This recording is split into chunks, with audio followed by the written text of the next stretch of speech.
Tout le monde utilise le PDF et pourtant, personne n'y pense vraiment. Alors que ce truc a révolutionné nos vies.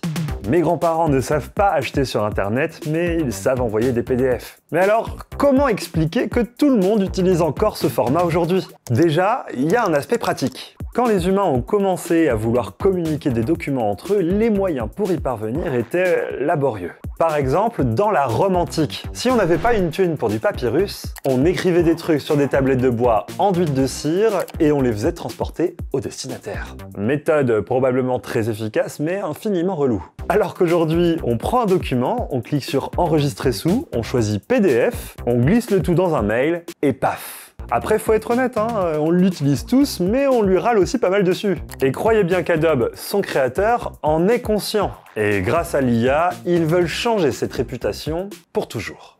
Mais le PDF tel qu'on le connaît, il n'est pas arrivé du jour au lendemain. Et dites-vous qu'il est l'héritage d'une histoire riche en rebondissements. D'ailleurs, je remercie Adobe de nous permettre de produire ce genre de contenus originaux et de soutenir notre chaîne YouTube. Alors, impossible de parler du PDF sans parler de son créateur, John Warnock. Il est né en 1940 à Salt Lake City, aux États-Unis, et c'est un élève moyen, particulièrement en mathématiques. Au lycée, un prof lui dit même qu'il ne pourra jamais être ingénieur. Mais ça, c'est très mal connaître John, parce que John en maths, ça devient une vraie brute. On parle d'un mec qui passe d'élève médiocre à diplômé en mathématiques, et même docteur en électrotechnique, ce qui lui permet de devenir ingénieur.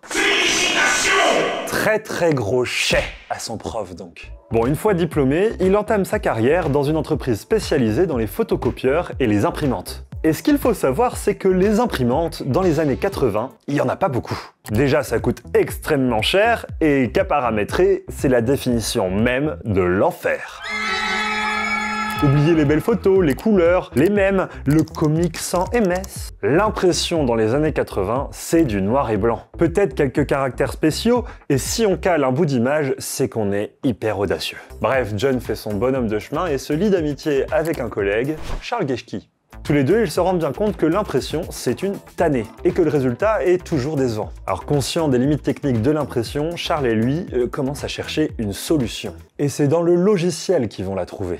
Car oui, pour pouvoir imprimer ce que l'on veut, il faut faire comprendre à l'imprimante ou à l'écran ce qu'il doit afficher grâce à du code. Et dites-vous que coder un langage à l'époque, ça peut très vite faire partir l'ingénieur et le logiciel en burn-out. Donc John et Charles, ils décident de tout repenser. Après des mois de travail, de recherche et d'optimisation, John et Charles pensent qu'ils tiennent enfin un langage révolutionnaire, Interpress. Alors logiquement, ils vont le proposer à leur employeur de l'époque, qui, pour rappel, fait des imprimantes. On va grandement schématiser, mais globalement, il s'est passé à peu près ça. Message de la France, non. Déçus, John et Charles prennent une décision qui va changer l'histoire du PDF. Ils décident de quitter l'entreprise pour développer à fond leur projet. On est en 1982 et ça y est, Adobe est né. Alors j'aimerais vous raconter que ce nom a été trouvé après des semaines de brainstorming intense, mais non. Disons qu'ils ont puisé leur inspiration directement derrière le jardin de chez John, littéralement. Un petit cours d'eau qui s'appelait Adobe Creek, qui passait là tranquille, et hop, c'est devenu le nom d'entreprise. Simple, efficace et 100% local. Et si il est vrai que cette histoire de nom s'est faite de manière un peu expéditive, leur langage Interpress, c'est pas du tout le cas. Et ça fonctionne super bien. Non mais vraiment, c'est une tuerie pour l'époque. On peut inclure plein d'éléments graphiques, des polices variées, même des images en haute résolution. Et puis surtout, on peut en mettre une sacrée quantité. Et pour l'époque, c'est pas négligeable. Interpress commence donc à avoir son petit succès dans le monde professionnel, et ça remonte aux oreilles d'un certain Steve Jobs. Attends, mais Steve Jobs, il a inventé le PDF ? Alors les fans de la marque à la pomme, là, je vous vois, Non, Steve Jobs n'a pas inventé le PDF, calmez-vous. Par contre, Steve Jobs, il est malin. Il est en train de bosser sur le Macintosh, mais surtout sur des imprimantes destinées aux professionnels et aux particuliers, la Laserwriter. Désolé pour mon accent anglais. Jobs veut que les utilisateurs de Mac puissent faire de la création graphique, puis l'imprimer, mais en s'assurant que ce qui sera imprimé, c'est uniquement ce qu'il y a d'affiché sur l'écran de l'ordinateur. Il propose alors à John et Charles d'intégrer Interpress dans le Macintosh et la Laserwriter. Évidemment, ils acceptent et Interpress devient PostScript. Et le résultat est tellement fou qu'on parle premier degré d'une révolution. On voit la Bastille! On fait la révolution! Alors pour bien comprendre en quoi c'était une révolution, à l'époque, pour être graphiste et éditer un document, il fallait un doctorat en patience et en minutie. Et même pour pondre un truc moyen. Ensuite, il fallait prier pour que le résultat imprimé soit le même que sur son écran d'ordinateur, bref, une tannée. Mais avec l'association d'Adobe et la boîte de Steve Jobs, tout ça appartient maintenant au passé. Et là, on a les prémices de ce qui va faire germer l'idée du PDF. Ce que l'auteur a voulu créer reste conforme à sa vision d'origine et ne peut pas être altéré par des contraintes externes. Enfin, pour l'instant, ça c'est vrai dans l'écosystème macOS. Mais bosser avec Steve Jobs, c'est aussi être forcé à innover, parce que le bonhomme, il n'est pas non plus connu pour sa patience et sa souplesse. Dans une interview, John Warnock raconte que lors de la sortie de l'imprimante d'Apple, il avait codé un formulaire un peu complexe pour impressionner la galerie lors d'une présentation publique. Sauf que le formulaire, il prenait 2 minutes à sortir de l'imprimante. Et ça, c'est inconcevable pour Steve Jobs. John ne précisera jamais ce qui s'est dit entre Steve Jobs et lui, mais le résultat est là. Après ajustement et optimisation du code, il ne faudra plus que 20 secondes pour imprimer le document. Et si pour le moment tout ressemble à une parfaite idylle, n'oubliez pas ce que nous a enseigné l'histoire. Avec Steve Jobs, les collaborations finissent souvent en eau de boudin. À la fin des années 80, Jobs estime que PostScript le rend trop dépendant d'Adobe. Steve Jobs s'associe alors avec une toute petite PME, dirigée par un mec un peu obscur, un certain Bill Gates. Vous connaissez? Un truc du genre. Hello, I'm Bill Gates. Le but, c'est de créer un concurrent à Adobe qui leur permettrait d'avoir le contrôle complet. Donc c'est Bill Gates qui a inventé le PDF en fait? Non, c'est pas Bill Gates qui a inventé le PDF. Mais John, il est très triste. Et dans un langage commun, on peut appeler ça un coup de poignard dans le dos. Adobe va s'en sortir, grâce notamment à Photoshop et Illustrator, des outils hérités du savoir-faire de PostScript. Mais il y a un truc qui arrive et qui va tout changer. Internet! Internet! Et John se rend compte que échanger des documents venant de logiciels différents, c'est d'un pénible. Surtout en plein milieu de la guéguerre entre Windows et macOS. Il se lance alors en 1990 dans ce qu'il appellera le projet Camelot.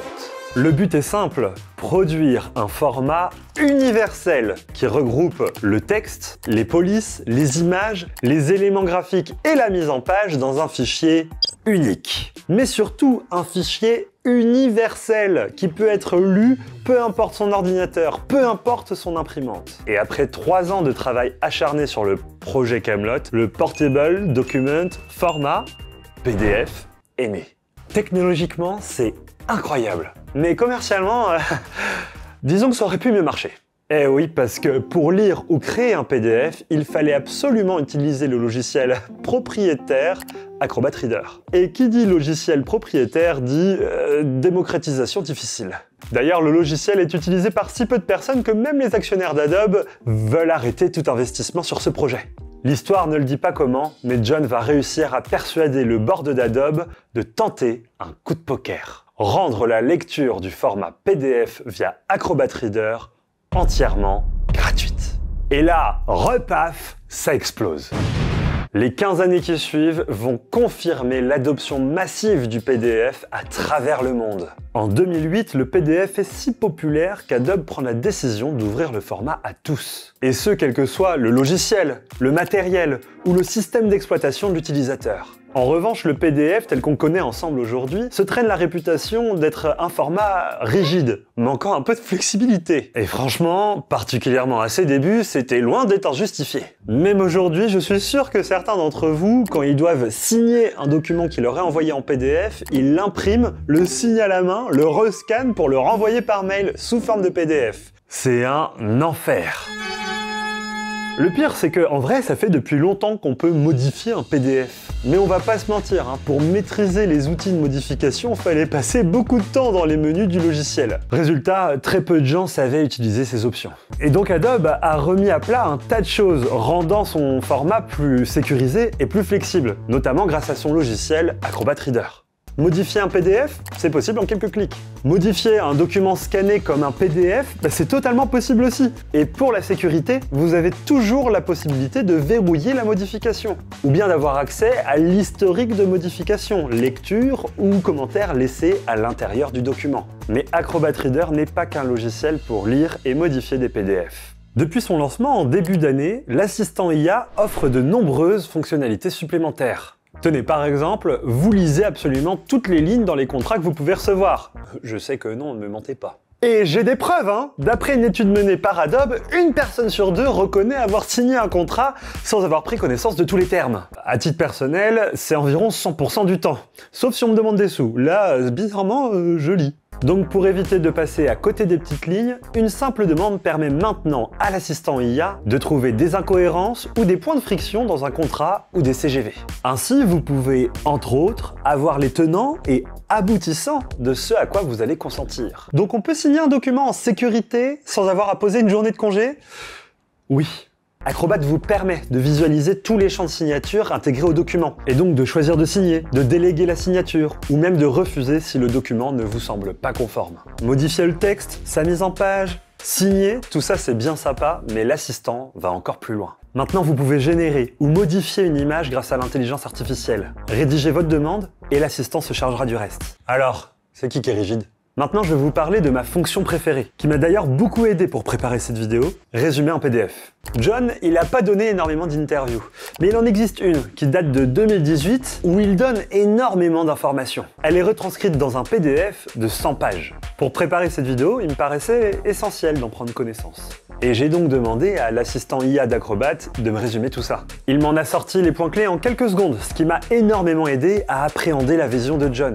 Par chance, je parle plutôt bien anglais. Mais si j'avais eu des difficultés, l'assistant IA d'Adobe m'aurait permis de traduire le contenu, tout en conservant la mise en page et sans créer une autre version. Tout ça est possible car aujourd'hui on a les moyens technologiques de proposer ces fonctionnalités, tout en respectant la confidentialité des utilisateurs et des entreprises. Les données sont chiffrées, sécurisées et surtout, elles ne servent pas à entraîner ou à affiner un modèle de langage d'intelligence artificielle. Une tranquillité que ne proposent pas toutes les IA gratuites et payantes.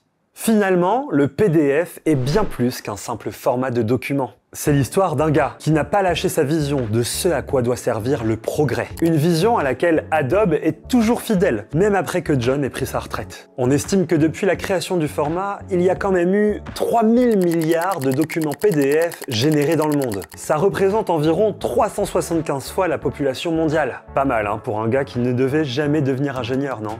Voilà, vous connaissez l'histoire du PDF. J'espère que cette narration, qui change un peu de ce qu'on fait d'habitude, vous aura plu. Si les fonctions d'assistant IA d'Adobe Acrobat vous intéressent, je vous mets tous les liens dans la description afin que vous puissiez vous renseigner. Je remercie encore une fois Adobe d'être le partenaire de cette vidéo et de nous permettre de continuer de produire 3 vidéos par semaine sur notre chaîne YouTube comme on le fait actuellement. Si vous souhaitez d'autres histoires dans le genre, n'hésitez pas à me le dire dans les commentaires. Allez, à la prochaine, ciao!